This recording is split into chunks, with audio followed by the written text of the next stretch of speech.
Привет! Это быстрый обзор эпичной битвы за секту священных марионеток. Перед новыми главами вспомним, как осада вездесущего павильона обернулась хаосом, а Хань Ли показал свою мощь. Во-первых, периферийный остров под ударом. Хань Ли с напарником Цилинь-9 защищает барьер. Он блестяще расправляется с двумя грозными истинными бессмертными, подавляя их истинной осью тяжелой воды и хитрыми иллюзиями из домена мантры Ань Ли.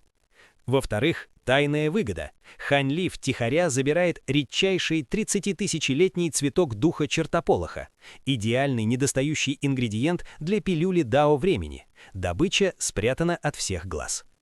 В-третьих, несмотря на успех Хань Ли, главный разноцветный световой барьер секты пал. Армия врагов прорвалась на центральный остров, где Бай Суюань. Там мясорубка, гигантские марионетки, летающие корабли, высшие мастера в небе. Хань Ли наблюдает со стороны. Судьба острова на волоске. А теперь слушаем дальше.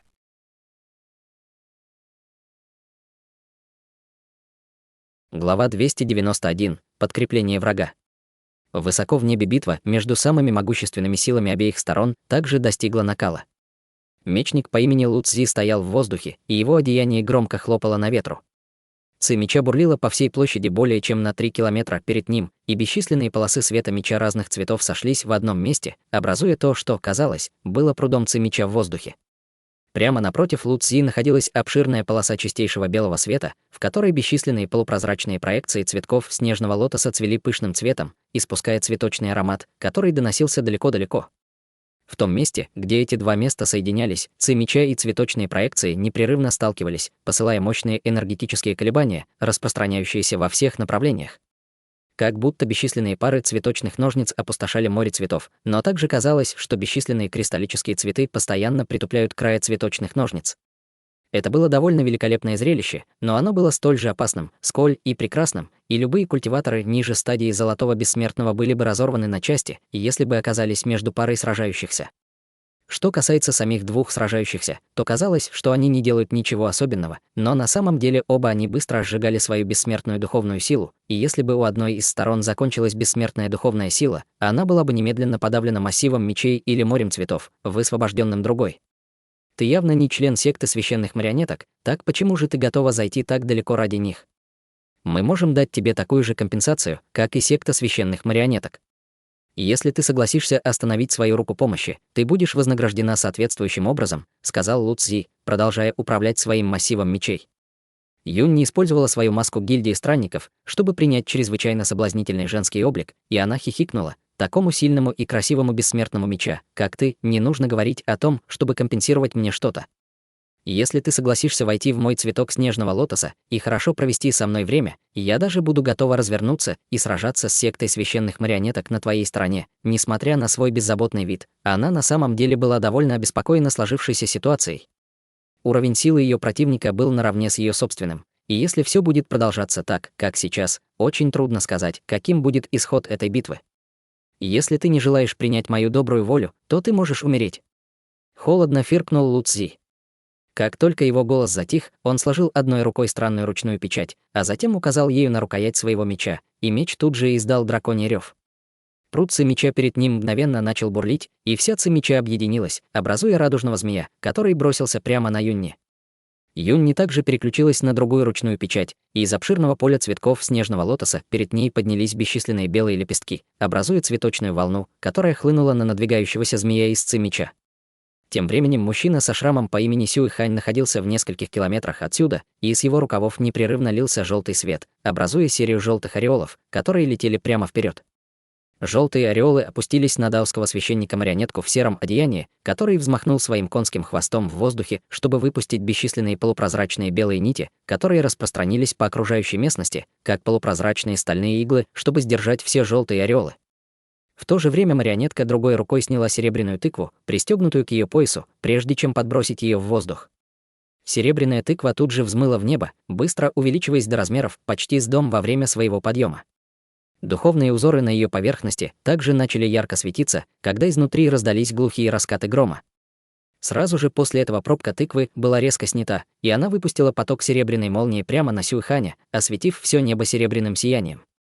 В то же время за спиной даосского священника-марионетки промелькнул синий свет, и Бай Фэньи выбежала из синего света, прежде чем взмахнуть рукавами в воздухе, чтобы создать пару гигантских синих световых барьеров, которые устремились к Сюэханю с двух разных сторон, один слева, а другой справа. Сюэхань был совершенно невозмутим, когда он неторопливо поднял руку, и в воздух поднялась желтая бусина, прежде чем взорваться, выпустив бесчисленные желтые световые пятна, которые охватили всю область в радиусе более 300 метров вокруг него. Синие световые барьеры и серебряная молния прибыли одновременно, но они были полностью сдержаны желтым светом, как будто это была неприступная крепость. Лицо Бай Фэньи было довольно бледным. Сюэхань был гораздо сильнее ее и даосского священника-марионетки, и даже они вдвоем едва могли его сдержать. Однако, к счастью, секта священных марионеток одержала явную верх в битве, происходящей на главном острове, поэтому, если бы она и Юнь не смогли сдержать двух вражеских золотых бессмертных до тех пор, пока не решится исход битвы на главном острове, то они бы успешно защитились. Внутри желтого света Сюэхань нисколько не напрягался, когда с насмешливой усмешкой сказал: «Если вы пытаетесь задержать нас, чтобы выиграть время для других культиваторов вашей секты, то боюсь, что мне придется вас разочаровать». Он перевернул руку, пока говорил, чтобы призвать темно-лазурный полотняный мешочек размером с ладонь, на котором был вышит иероглиф «Удача» древним шрифтом, и он не казался ничем примечательным. Он положил руку на мешочек, распевая заклинание, и пустой мешочек тут же раздулся, как воздушный шар. На его поверхности появились бесчисленные маленькие выпуклости, как будто он был битком набит фасолью. При виде этого в сердце Бай Фэньи тут же возникло дурное предчувствие, и она поспешно влила больше силы в пару синих световых барьеров, чтобы оказать больше давления на Сюэханя. Однако, насмехаясь над ней, улыбка на лице Сюэханя только усилилась, и в следующее мгновение по его приказу отверстие полотняного мешочка резко распахнулось, когда из мешочка хлынуло бесчисленное множество лазурных бобов, похожих на горошины, прежде чем обрушиться дождем на главный остров секты священных марионеток. Приземлившись на землю, все лазурные бобы быстро увеличились в размере, прежде чем принять форму воинов, одетых в лазурные доспехи. Их рост и внешность ничем не отличались от обычного человека, но все они были идентичны по внешности. Кроме того, все они имели одинаковое деревянное выражение лица, а их тела были усеяны узорами, которые светились лазурным светом. Единственное, что отличало их друг от друга, это оружие, которым они владели, и оно было очень разнообразным. Вскоре на главном острове появились тысячи этих воинов в лазурных доспехах, чтобы вступить в битву с культиваторами и марионетками секты священных марионеток. Эти воины двигались чрезвычайно быстро и были гораздо проворнее, чем обычные марионетки, и они могли быстро адаптироваться к окружающей среде, независимо от того, сражались ли они в горах или в реках. Культиваторы секты священных марионеток были сильно встревожены, увидев, что на поле боя одновременно появилось так много новых противников, как ход битвы быстро повернулся против них. Внезапно культиваторы секты священных марионеток оказались в невыгодном положении. В отличие от хаоса, разворачивающегося на главном острове, окружающие острова формации были полностью заброшены культиваторами вездесущего павильона. В конце концов, все духовные камни и сокровища находились на главном острове, и теперь, когда главный остров был открыт, никто не собирался тратить больше времени и сил на атаку островов формации. «Не думал, что враг выставит в бой воинов, да», — размышлял Ханьли, наблюдая за главным островом издалека своими глазами духовного прозрения. Похоже, секта священных марионеток действительно попала в серьезные неприятности, вздохнул Целинь-9. Пока они разговаривали друг с другом, Цэйхэн вышел из входа в круглую пагоду с мрачным выражением лица, а затем сложил кулак в приветствии дуэту Ханьли, сказав: «Больше нет необходимости защищать этот остров формации, старшие. Пожалуйста, отправляйтесь на главный остров, чтобы присоединиться к битве там, и я скоро последую за вами». Пока он говорил, он незаметно взглянул на Ханьли, и в его глазах промелькнуло своеобразное выражение. Ханьли не обратил на это внимания, обменявшись взглядами с Целинь-9, прежде чем кивнуть в ответ. Их наняла секта священных марионеток, и согласно правилам гильдии странников, они должны были выполнять просьбы тех, кто их нанял. Таким образом, они вдвоем прислушались к призыву Цэйхэна и полетели к главному острову. Они пролетели всего несколько сотен километров, когда услышали позади себя громкий грохот и поспешно обернулись, чтобы обнаружить, что гигантская марионетка на острове формации внезапно пришла в движение. Она шагнула в море и брела по воде к главному острову, поднимая по пути огромные волны. Все гигантские марионетки на другом острове формации, которые не были уничтожены, в настоящее время также сходились к главному острову. В этот момент на площади на главном острове несколько сотен воинов в лазурных доспехах и несколько десятков культиваторов вездесущего павильона сражались с несколькими десятками культиваторов секты священных марионеток и почти сотней марионетками в серебряных доспехах. Многие из окружающих зданий уже были разрушены до основания, а территория была усеяна расчлененными частями тел, представляя собой ужасное зрелище. Тем временем Байсюань также была оттеснена в один из углов площади вместе со старейшиной секты священных марионеток и около дюжины учеников, более чем сотнями культиваторами вездесущего павильона. В этот момент она держала в одной руке серебряный длинный меч, а на другом запястье у нее был белый нефритовый браслет. Спасательный талисман, данный ей Юнни, уже был прижат к ее запястью, и она могла активировать его в любой момент, влив магическую силу. В этот момент она с обеспокоенным выражением лица смотрела в небо, а белый нефритовый браслет на ее запястье испускал белый ореол, который охватывал все ее тело. Кроме того, она также надела белое волевое одеяние, которое испускало световые пятна серебряного цвета поверх ее первоначальной одежды. На ее поясе под волевым одеянием находился квадратный лазурный талисман из персикового дерева, усеянный светящимися духовными узорами. Талисман из персикового дерева был подарком от Бай Фэньи, и это было оборонительное сокровище очень высокого уровня, которое могло выдержать полномасштабную атаку культиватора ранней стадии истинного бессмертного. Однако он мог выдержать только эту единственную атаку, после чего его полезность была бы сильно снижена, или он мог быть вообще выведен из строя, поэтому она не собиралась использовать его, если только это не было абсолютно необходимо. Высокий культиватор вездесущего павильона пристально смотрел на Байсюань, крича: «У этой женщины в маске куча действительно сильных сокровищ. Давайте схватим ее и разделим все между собой». В глазах всех окружающих культиваторов вездесущего павильона появилось жадное выражение, услышав это, и все они начали сходиться к этому углу площади. В результате хаотичная площадь погрузилась в еще больший хаос и беспорядок.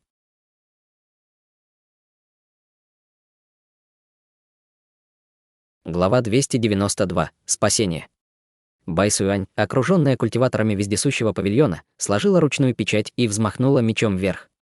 Бесчисленные серебряные нити вырвались из кончика меча и разлетелись во все стороны. Пространство вокруг нитей искривилось и задрожало. 3 культиватора стадии интеграции тела, застигнутые врасплох, были мгновенно разорваны на части. Раздался звон стали, когда остальные культиваторы вездесущего павильона поспешно встали в оборонительную позицию, не осмеливаясь приближаться к серебряным нитям. В этот момент с неба спустился луч черного света, из которого возникла фигура с черным копьем в руке. Фигура испускала ауру культиватора Великого Вознесения и стремительно приближалась к Байсюань. Реакция Байсюань была мгновенной. Она метнула меч вверх, чтобы отбить копье. Однако, к ее удивлению, черное копье внезапно превратилось в жидкость и потекло по мечу к ее руке. Серебряный меч начал шипеть, как будто его разъедала кислота, испуская белый дым и вспышки духовного света. Байсюань вздрогнула и попыталась стряхнуть черную жидкость с меча, но она оказалась на удивление липкой и продолжала течь к рукояти, несмотря на все ее усилия. В этой опасной ситуации она решительно отбросила меч и отступила на несколько сотен метров. В этот момент из земли вырвался луч желтого света, который превратился в толстую лозу, обвитую голубым светом. Лоза попыталась оплести ноги и талию Байсюань. Белое волевое одеяние, которое она носила, мгновенно засияло ослепительным белым светом, создавая барьер, который сдерживал лозу. В то же время Байсюань взмахнула запястьем и вытащила белый платок. На белом платке был вышит полумесяц, окруженный облакоподобными духовными узорами, которые мерцали лунным светом. Когда она взмахнула платком, узоры на нем засияли, испуская слабый лунный свет, который оплел лозу и крепко ее связал. Затем, по приказу Байсюань, свет на платке вспыхнул, и лоза мгновенно окаменела, а затем превратилась в пыль от легкого взмаха ее руки. Культиватор Великого Вознесения, который к ней приближался, остановился, похоже, опасаясь сокровищ Байсюань. Жажда в глазах остальных культиваторов вездесущего павильона стала еще сильнее при виде ее грозных сокровищ, и многие из них отступили, чтобы увеличить дистанцию. Они видели, что у нее еще много козырей в рукаве, поэтому атаковать в лоб было не лучшей идеей. Все ждали, пока она истощится, чтобы нанести смертельный удар. Байсюань осмотрелась, и ее сердце упало. Ситуация была далека от обнадеживающей. Большинство старейшин и учеников секты священных марионеток были либо мертвы, либо тяжело ранены, и в таком темпе они не смогли бы сдерживать врага еще долго. В ее глазах появился отчаянный блеск, и она влила каплю магической силы в талисман, прикрепленный к ее запястью. Талисман немедленно засиял золотым светом, окутав ее тело, и она внезапно исчезла с места. Однако, почти в то же самое мгновение, пространство рядом с ней задрожало, и появилась золотая световая стена. Человеческая фигура врезалась в стену и упала на землю. Это была Байсюань. Она тут же вскочила на ноги и взмахнула рукой, отправляя белый платок вращаться вокруг себя. В ее глазах читалась тревога. Она осмотрелась и обнаружила, что все культиваторы вездесущего павильона также выглядели удивленными, как будто никто не знал, когда эта световая стена была установлена. В этот момент из толпы вышел одноглазый старик с серой чешуей на лице. Он был одет в черный плащ и хрипло рассмеялся. «Это девушка моя, поэтому предлагаю вам всем отступить, и если вам дорога жизнь». Все обернулись и увидели, что старик был культиватором стадии истинного бессмертного, поэтому им ничего не оставалось, кроме как подчиниться.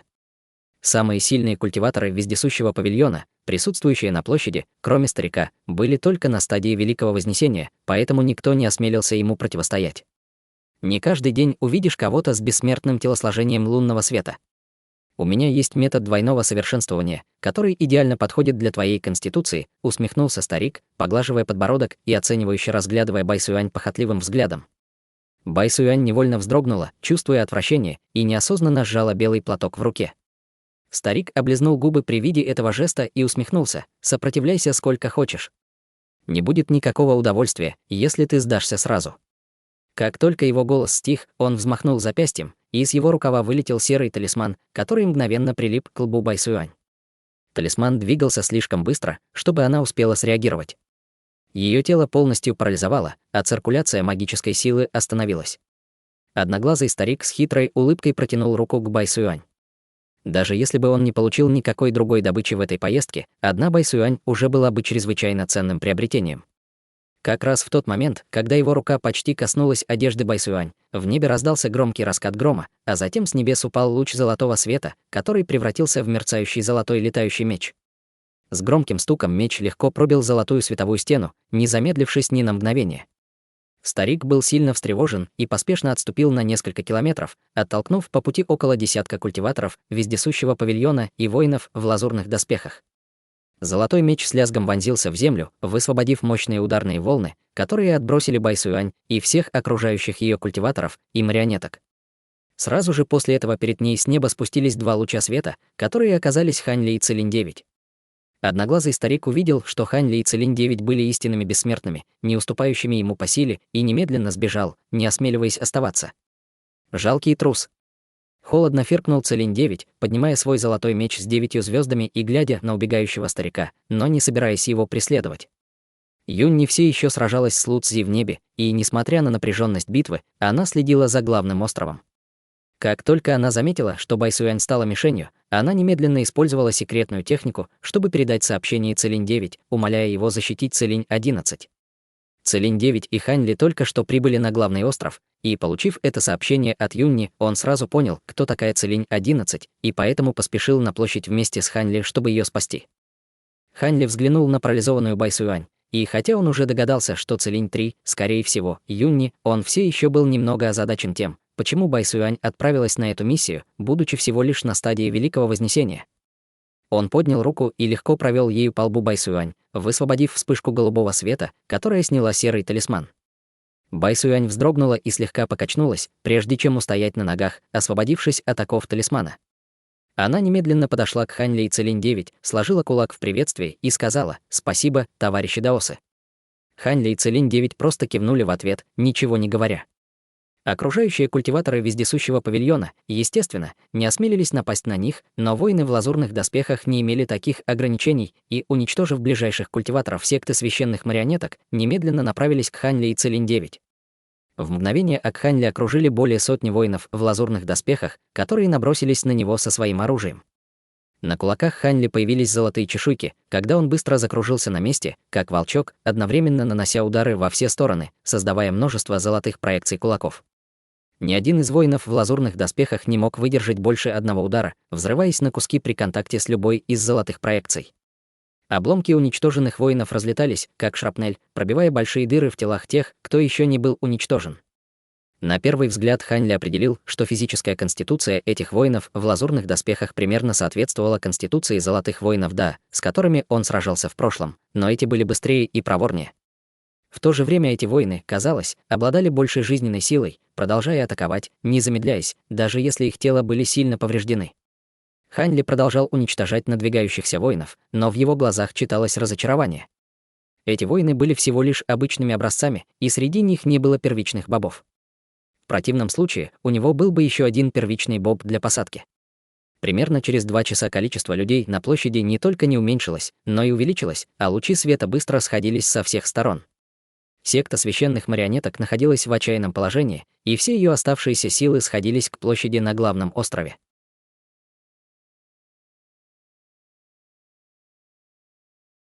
Глава 293. Тайна раскрыта.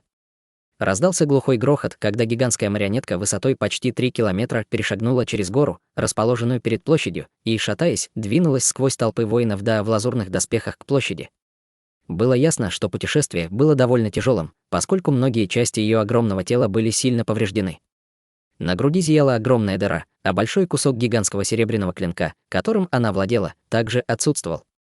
Еще до того, как она ступила на площадь, ее окружили более сотни воинов в лазурных доспехах, которые атаковали ее со всех сторон. Эти атаки не смогли бы нанести ей много урона, но, выдержав столько трудностей, на пути к главному острову гигантская марионетка уже была измотана, и вскоре одна из ее массивных ног сломалась пополам с оглушительным треском. В результате гигантская марионетка тяжело упала на землю, а ее массивная голова покатилась к площади, как огромный валун. Все культиваторы на ее пути поспешно уклонились, но некоторые не успели вовремя уйти и получили серьезные травмы, отлетев в сторону. Голова марионетки продолжала катиться вперед, не подавая никаких признаков остановки, и Ханли наконец решил вмешаться. Он поднялся в небо и взмахнул рукавом, высвободив вспышку белого света, которая облетела голову марионетки по кругу. Раздался оглушительный грохот, и, казалось бы, неудержимая голова резко остановилась, глубоко погрузившись в землю. Круглая пагода на голове также была разрушена, открывая тело культиваторов секты священных марионеток, которые управляли гигантской марионеткой, давно погибших. Ханли осмотрел обломки, а затем внезапно поднял бровь и взмахнул рукавом, высвободив вспышку голубого света, которая убрала кусок стены пагоды и вытащила Цихэна из-под обломков. Лицо Цихэна было смертельно бледным, а из всех отверстий текла кровь, но он был еще жив. По-видимому, он оказался в таком плачевном состоянии, потому что сильно перенапряг свою магическую силу, управляя гигантской марионеткой. Ханли спустился с неба и дал Цихэну желтую пилюлю, а затем прижал светящуюся голубую руку к его груди, чтобы помочь ему переварить и усвоить пилюлю. После этого он положил Цихэна на землю, и несколько старейшин и учеников немедленно окружили его с обеспокоенными выражениями лиц. Ханли повернулся и обменялся взглядом с Целинь-9, после чего они оба одновременно взглянули на небо, и то, что они увидели, их совсем не обрадовало. В битве, происходящей на главном острове, уже не осталось особой интриги. С помощью воинов культиваторы вездесущего павильона уже одержали абсолютное превосходство, а все 8 гигантских марионеток секты священных марионеток были уничтожены.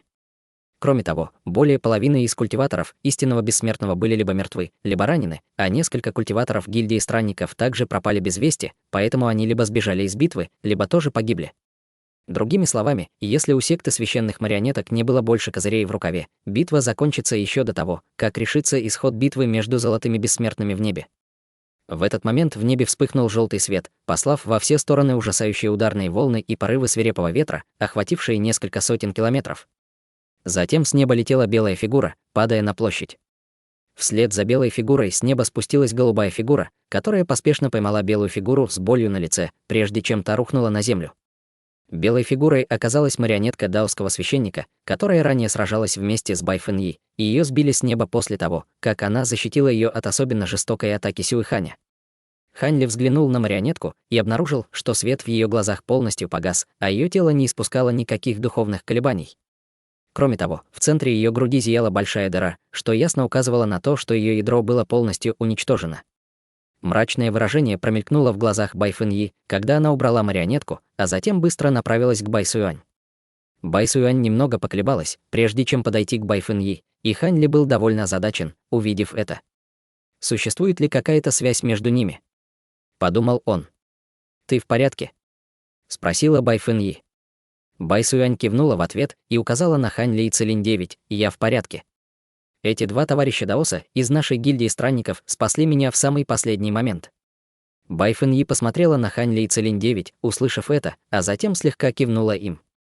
Увидев это, Ханли еще больше убедился, что Бай Сюань каким-то образом связана с этой заместительницей главы секты священных марионеток. Лифэюй, в этот момент в голове Ханьли внезапно раздался голос, и он был довольно встревожен, но сохранил спокойствие и незаметно осмотрелся. Оказалось, что Цихэн проснулся и смотрел прямо на него. «Не волнуйся, товарищ Даосли. Это я сейчас с тобой говорю». Таким образом, подтвердилось, что Цихэн говорил с Ханьли с помощью голосовой передачи. «Как ты меня узнал?» — спросил Ханьли. «Я не узнал тебя, но узнал твое черное колесо сокровища. Мне не повезло столкнуться с этим сокровищем в горном хребте ледяной бездны, и в итоге ты уничтожил мое физическое тело, и только моей зарождающейся душе удалось сбежать», — объяснил Цихэн. Ханьли просветлел, услышав это, и ответил: «А так это был ты в горном хребте ледяной бездны. Неудивительно, что я почувствовал что-то знакомое, когда впервые тебя увидел. Ты хочешь отомстить за то, что случилось тогда, изначально это было моим намерением, но ты не только пришел на помощь нашей секте священных марионеток в час нужды, но и только что спас мне жизнь, поэтому я больше не могу заставить себя тебя ненавидеть. Кроме того, с твоими силами, даже если бы я был на пике своей формы, я все равно не смог бы с тобой сравниться», — ответил Цихэн с кривой улыбкой на лице. «Я помогаю вашей секте священных марионеток только ради награды за миссию, и все, что я сделал только что, это вытащил тебя из-под обломков, так что, если ты хочешь отомстить, то ты свободен это сделать. Однако, прежде чем ты это сделаешь, я очень хочу знать, почему ты пытался похитить ту ученицу нашего Пылающего дракона», — сказал Ханьли. «Честно говоря, это было просто недоразумение. Эта ученица — потомок заместительницы главы секты Бай, и я действовал по приказу доставить ее в секту священных марионеток», — объяснил Цихэн с обреченным выражением лица. «В таком случае, почему ты устроил ей засаду в горном хребте ледяной бездны, вместо того, чтобы посетить нашу секту и открыто заявить о своих намерениях?» — спросил Ханьли. «Заместительница главы секты Бай поручила мне выполнить эту задачу тайно, но мне так и не сказали, почему», — объяснил Цихэн. Ханьли потерял дар речи, услышав это. Такое незначительное недоразумение чуть не привело к гибели истинного бессмертного, и это казалось немного абсурдным. Затем ему внезапно пришла в голову мысль, и он поспешно спросил: «Как зовут вашу заместительницу главы секты, Бай Фэньи?» — ответил Цихэн. Ханьли удивленно посмотрел на женщину в голубом платье, услышав это. В этот момент в небе раздался еще один оглушительный грохот, и с небес на площадь упал луч света.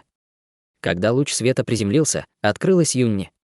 Часть ее рукава была оторвана, обнажая часть ее руки, но, похоже, она не получила никаких травм. Бай Фэньи и Бай Сюань поспешно подбежали к ней, и последняя с тревогой спросила: «Госпожа, вы в порядке? Я в порядке». «Другой золотой бессмертный напал на меня из-под тишка, но мне удалось вовремя сбежать», — ответила Юнни. «Это все моя вина, что я не смогла его сдержать», — сказала Бай Фэньи с удрученным выражением лица. «Сейчас не время искать виноватых. На данный момент исход битвы уже в значительной степени решен, и нет смысла продолжать эту битву», — вздохнула Юнни.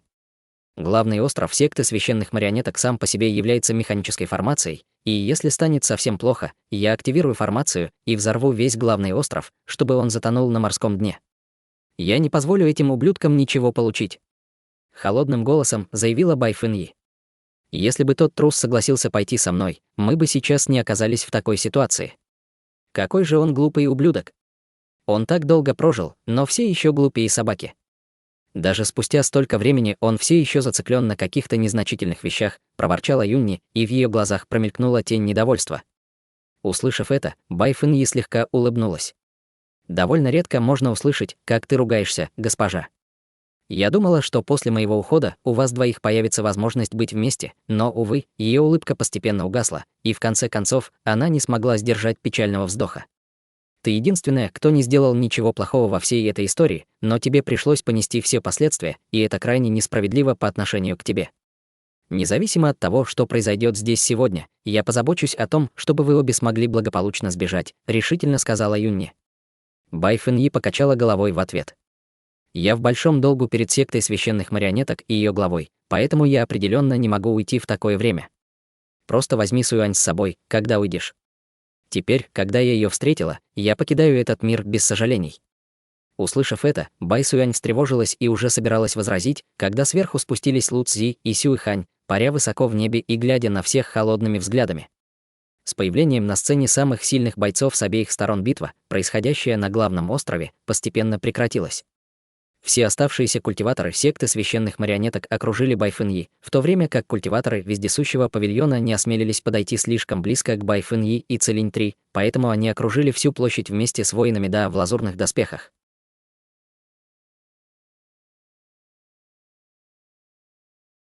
Глава 294. Запретная зона. Товарищи даосы из гильдии странников, вы уже сделали более чем достаточно для секты священных марионеток. Неужели вы действительно собираетесь отдать свои жизни за секту, которая не имеет к вам никакого отношения?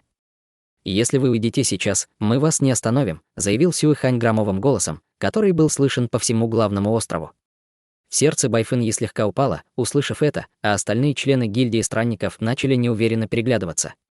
Они уже выполнили свою миссию, защищая острова формации в меру своих возможностей, но потерпели неудачу из-за факторов, не зависящих от них, и несколько из них, скорее всего, уже погибли, а остальные находились под угрозой той же участи. Награда, предложенная сектой священных марионеток, действительно была довольно существенной, но она определенно не стоила того, чтобы умирать за нее. Как раз в тот момент, когда все колебались, как им поступить, в их головах внезапно раздался голос Юнни. Компенсация, выданная сектой священных марионеток, уже находится в моем браслете для хранения, и они дали вдвое больше обещанного вознаграждения. Все, что вам нужно сделать, чтобы получить награду, это защищать секту священных марионеток в меру своих возможностей. Услышав это, глаза всех присутствующих загорелись, но вскоре они успокоились, и кто-то передал свой голос Юнни в ответ. Компенсация действительно очень заманчива, но она ничего не будет значить, если мы умрем. Если мы продолжим в том же духе, есть большая вероятность, что мы все здесь погибнем. Будьте уверены, я, естественно, не позволю вам всем здесь умереть. Я отдам приказ отступить в нужный момент, но до этого любой, кто посмеет сбежать, будет считаться нарушителем приказа. Я уверена, что вы все знаете, каковы последствия такого проступка, холодным голосом пригрозила Юнни. Некоторые члены гильдии странников все еще не хотели оставаться, но никто не осмелился уйти перед лицом сочетания повышенной награды и угроз Целинь-3. В этот момент за площадью секты священных марионеток внезапно раздался оглушительный взрыв, и в небо взметнулся столб белого света, прежде чем распасться. Похоже, товарищ Даос Чжунлуань уже добился успеха, усмехнулся Сюэхань. В глазах Лу Цзи также промелькнула тень ликования, когда он кивнул в ответ, в то время как все культиваторы секты священных марионеток были крайне встревожены и возмущены таким поворотом событий. Что-то случилось в запретной зоне. Как такое возможно? Я оставила там 5 старейшин. Воскликнула Байфэньи. Разве все самые ценные сокровища секты уже не были перенесены в другое место? Есть ли что-то важное в запретной зоне? Спросила Юнни. В запретной зоне находится бессмертная марионетка стадии Золотого Бессмертного, и это самое ценное сокровище всей нашей секты священных марионеток, ответила Байфэньи с кривой улыбкой. Если у вас есть такая вещь, то почему вы не использовали ее раньше? Спросила Юнни с озадаченным выражением лица. Бессмертная марионетка передавалась в нашей секте священных марионеток очень долгое время, но это не полная бессмертная марионетка, поскольку ей не хватает подходящего ядра. Поэтому ее можно использовать только в слиянии с нашим главой секты, и в этом случае она может продемонстрировать силу средней стадии Золотого Бессмертного. В остальное время она постоянно находится в духовном пруду в запретной зоне, объяснила Байфэньи. Как только ее голос стих, за площадью одновременно взметнулись в небо еще 7 или 8 столбов белого света.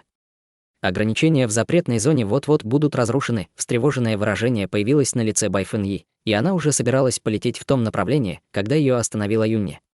Не паникуй. Тебе все еще нужно следить за происходящим здесь, и если ты уйдешь, все культиваторы секты священных марионеток останутся без лидера. Если это произойдет, я не думаю, что они смогут выдержать даже одну волну атак, предостерегла Юнни. Байфэньи, услышав это, заставила себя успокоиться, а затем повернулась к нескольким ближайшим старейшинам секты священных марионеток и дала им указания: старейшина Юй, старейшина Фу. Немедленно отправляйтесь на подкрепление в запретную зону. Тем временем взгляд Юнни переместился с Ханьли на Сюншаня, прежде чем она наконец решила: «Змей-15, иди и помоги им». Ханьли кивнул в ответ и улетел вместе с 3 старейшинами секты священных марионеток. Целинь-9, помоги заместительнице главы секты Бай сдержать того мужчину со шрамом в меру своих возможностей. Я собираюсь использовать секретную технику, чтобы попытаться ранить другого Золотого Бессмертного, сказала Юнни, поворачиваясь к Сюншаню. Сюншань также кивнул в ответ, прежде чем направиться к Байфэньи. Похоже, пришло время для финальной битвы, товарищ Даос Лу Цзи, усмехнулся Сюэхань, наблюдая, как 4 истинных бессмертных покидают поле боя.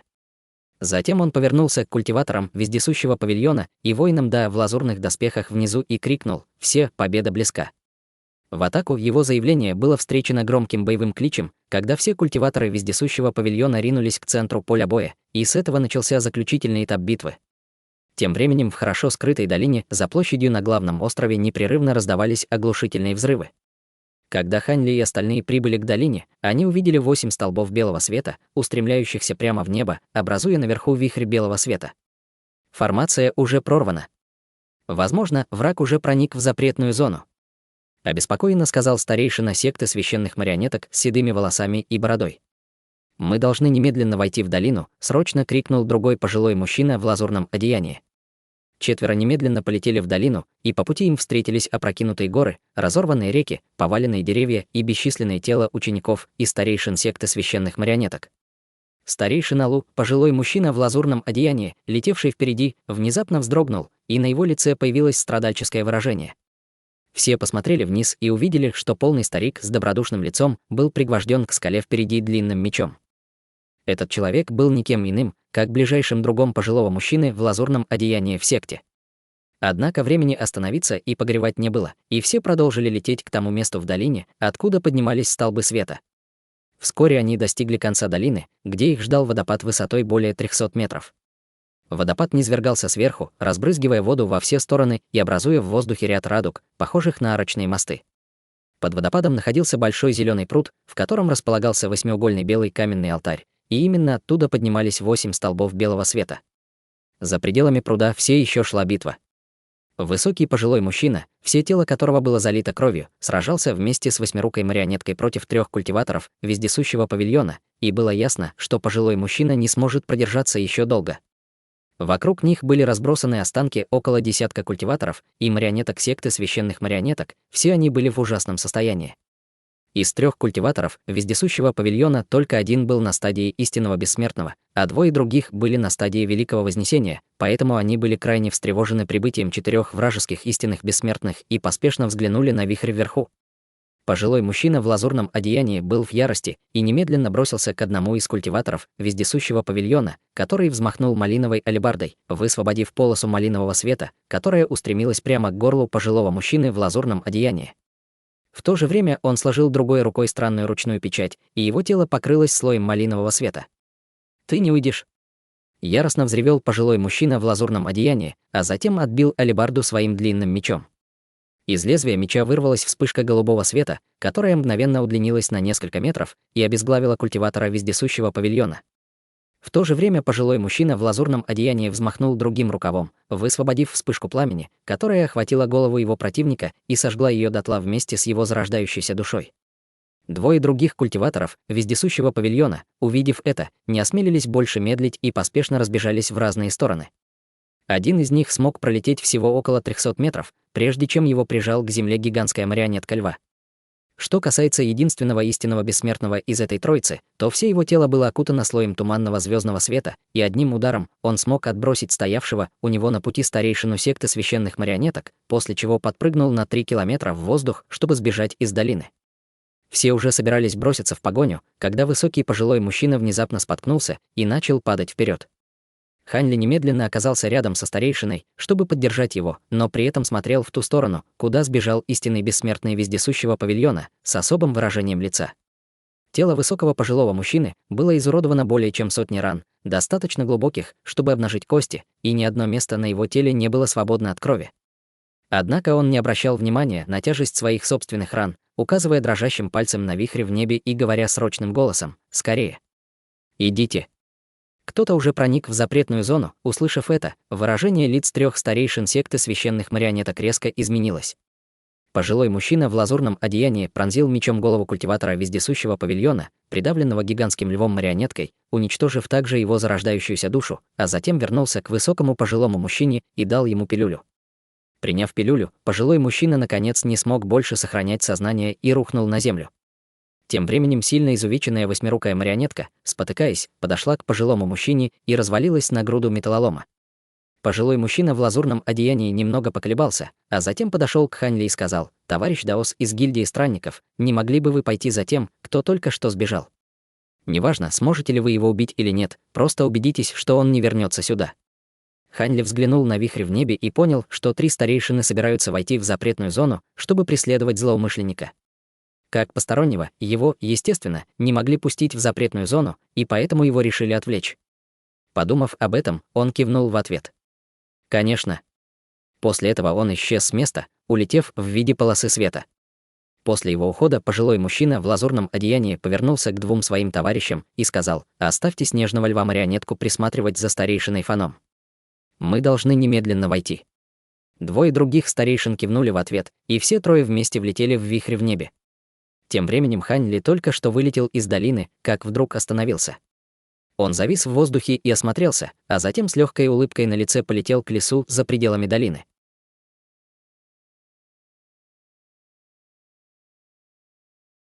Глава 295. Искусство происхождения Великой Вселенной. Вскоре Хань Ли спустился на пустой участок земли в лесу, осмотрелся и слегка улыбнулся. «Ты довольно хитрый парень, не так ли?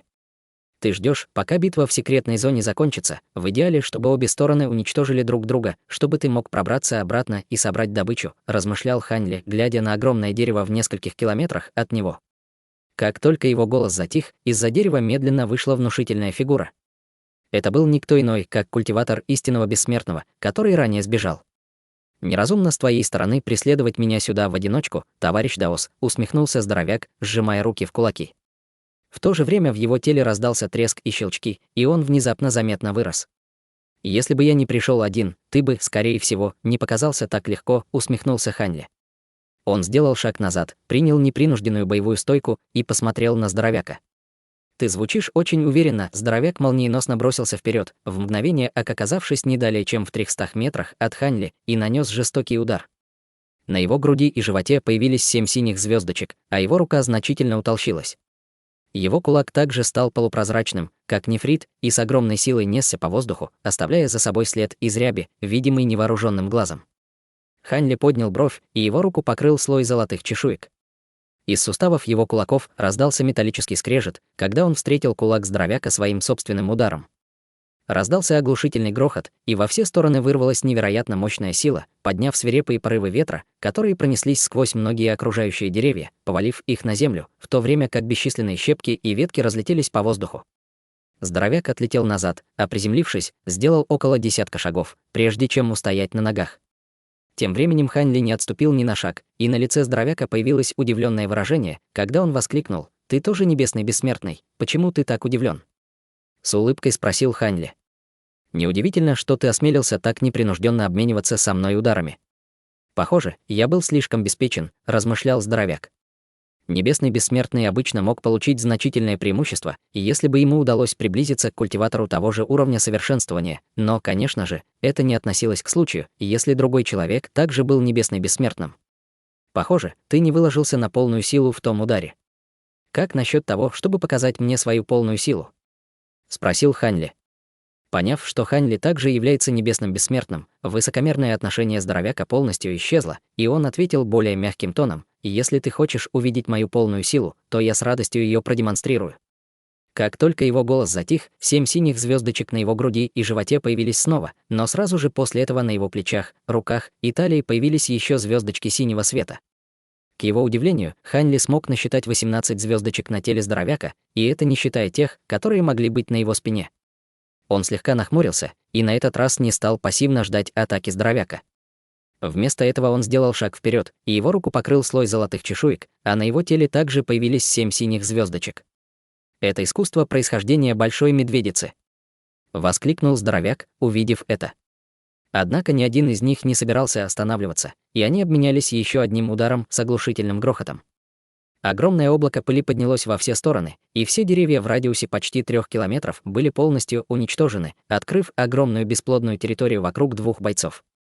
Хань Ли и здоровяк отлетели назад, прокладывая ногами массивные траншеи в земле, и только когда между ними образовалось расстояние в несколько километров, они оба остановились.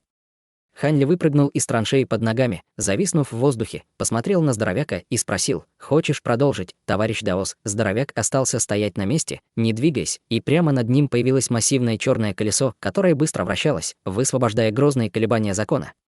Он взглянул на Хань Ли, а затем слегка вздохнул, опуская кулаки, и звездочки синего света по всему его телу также исчезли. «Кто ты? Как тебе удалось получить искусство происхождения большой медведицы?» С озадаченным выражением лица спросил здоровяк. Прежде чем я отвечу на этот вопрос, почему бы тебе не рассказать мне, как тебе удалось открыть так много глубинных апертур с помощью твоего искусства происхождения Большой Медведицы? С улыбкой спросил Ханли. Вместо того, чтобы ответить на вопрос Ханли, здоровяк спросил, что ты собираешься со мной делать, что ты хочешь, чтобы я с тобой сделал, собрат Даос Холодное Пламя.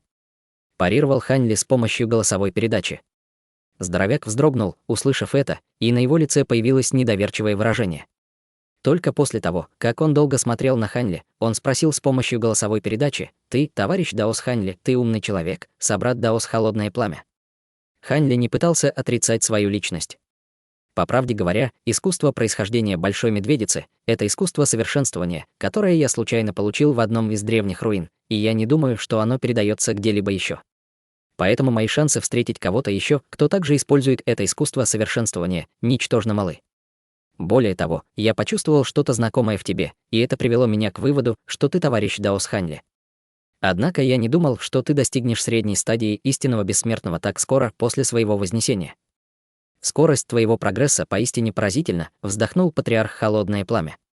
Вместо того, чтобы болтать или наверстывать упущенное с патриархом Холодного Пламени, Ханли сказал: «Действительно, кажется, нам суждено было встретиться здесь, но прежде чем мы поговорим о чем-либо еще, я должен попросить тебя ответить на мой вопрос о том, как тебе удалось открыть так много бессмертных апертур». Услышав это, на лице патриарха Холодного Пламени появилось слегка колеблющееся выражение. «Я уверен, что ты не собираешься пытаться меня обмануть, верно?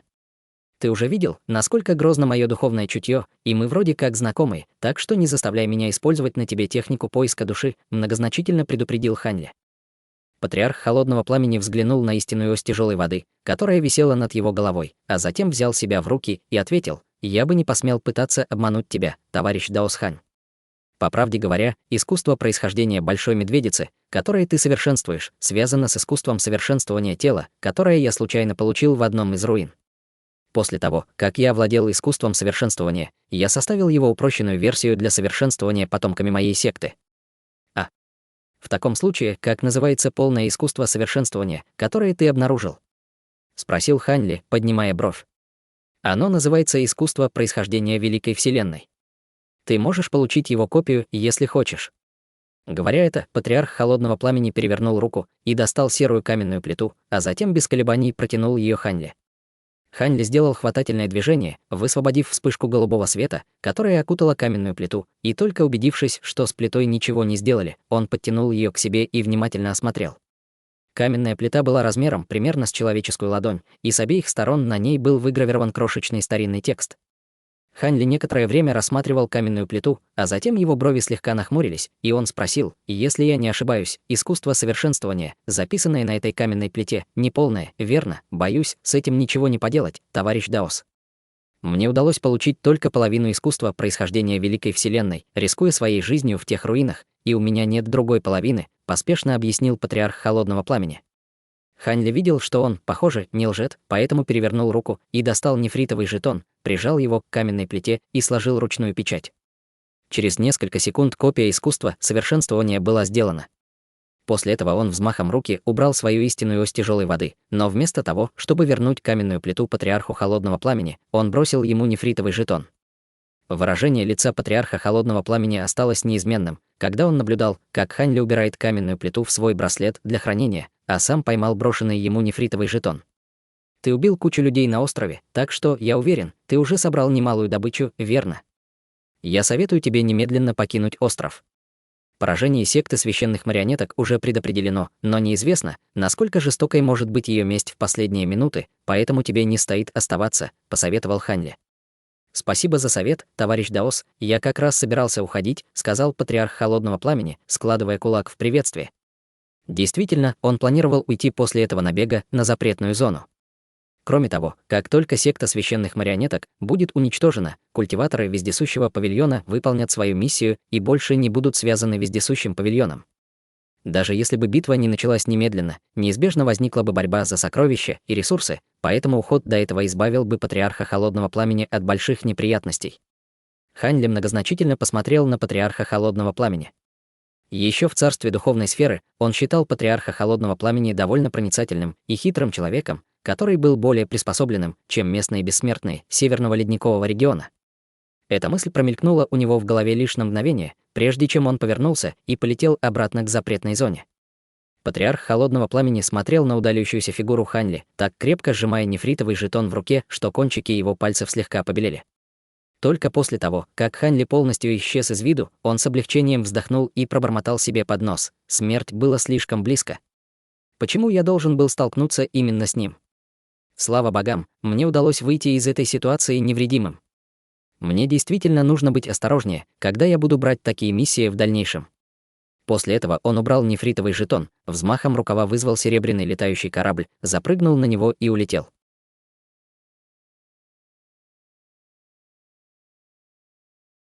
Друзья, эти главы — хаос, где выживает умнейший. Вездесущий павильон сыплет лазурные бобы, из них мгновенно вырастает армия воинов Дао, ломая баланс и сея панику на площади. Это ширма, пока все отвлечены, элита прорывается в запретную зону за незаконченной марионеткой Золотого Бессмертного, супероружием апокалиптического уровня. Ханли вытаскивает Цинхэна из обломков, тот узнает его по черному колесу. Потом, встреча с патриархом Холодного Пламени, вместо драки торг, Ханли получает половину техники происхождения Великой Вселенной за каменную плиту. Заместитель Байфэн И жмет красную кнопку. Формация взорвет все, чтобы ничего не досталось врагам. Готовлю продолжение.